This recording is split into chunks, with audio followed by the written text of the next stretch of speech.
એક મરમેડ માં પોતાના બાળકને બચાવવા માટે તેને ટોપલીમાં રાખીને પાણીમાં કૂદી પડે છે. માછીમારોની નાવથી બચાવવા માટે તે ઈરાદાપૂર્વક સ્મિત કરીને તેમને હાથ હલાવે છે. માછીમાર તેને જોઈને ચોંકી જાય છે અને જવાબમાં હાથ હલાવે છે, પરંતુ તેની નાવ ચટ્ટાનો સાથે અથડાઈ જાય છે. હવે બાળક ખતરાથી બહાર આવી જાય છે, પણ જ્યારે માં પાછી એ જ જગ્યાએ આવે છે ત્યારે બાળક ત્યાં નથી હોતું. માં જોએ છે કે એક નાની નાવમાં એક દંપતી બાળકને લઈને જઈ રહ્યા છે. બાળકના રડવાના અવાજ સાંભળીને તેઓ પાછા આવે છે અને તેને માછલી પકડવાના જાળમાં લપેટાયેલો શોધે છે. તેઓ તેને ભગવાનનો ભેટ માનીને તેને દત્તક લેવાનો નિર્ણય કરે છે. આ બધું જોઈને માં દુઃખી થઈને રડી પડે છે. 15 વર્ષ પછી બાળક મોટો થઈ જાય છે. તેને હંમેશા પાણીની તરસ લાગે છે અને તે ખૂબ જ પાણી પીવે છે. તેની આંગળીઓમાંથી ક્યારેક આપોઆપ વીજળી નીકળે છે. એક દિવસ તેનો મિત્ર તેના હાથ પર માછલી જેવી સ્કેલ્સ જોવે છે. તે તેને ધોવાનો પ્રયત્ન કરે છે, પણ તે દૂર નથી થતી. પછી અચાનક તે ગાયબ થઈ જાય છે અને તે તેને ભ્રમ માને છે. તે રાત્રે પાણી પીતા પીતા એક કેટલી તેના હાથ સાથે ચોંટાઈ જાય છે. તે તેને દૂર કરવાનો પ્રયત્ન કરે છે, પરંતુ તેનો હાથ દિવાલ સાથે ચોંટાઈ જાય છે.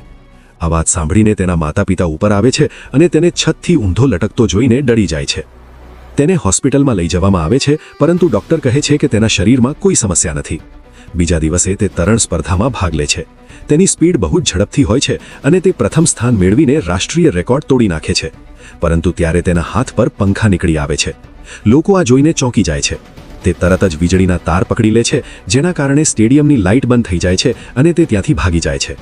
આ પછી તે સત્ય જાણવા માટે પોતાના મિત્રની મદદ લે છે. રિસર્ચ કરતા ખબર પડે છે કે તેના શરીર પરની સ્કેલ્સ માછલી જેવી છે.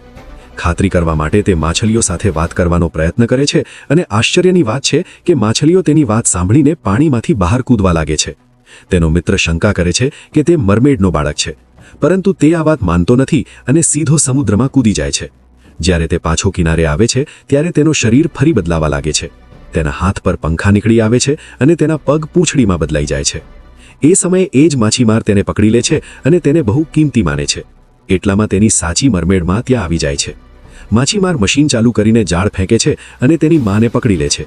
ત્યારે તેનો મિત્ર ચાકુ લઈને પાણીમાં કૂદે છે અને જાળ કાપી નાખે છે, જેથી તે બચી જાય છે.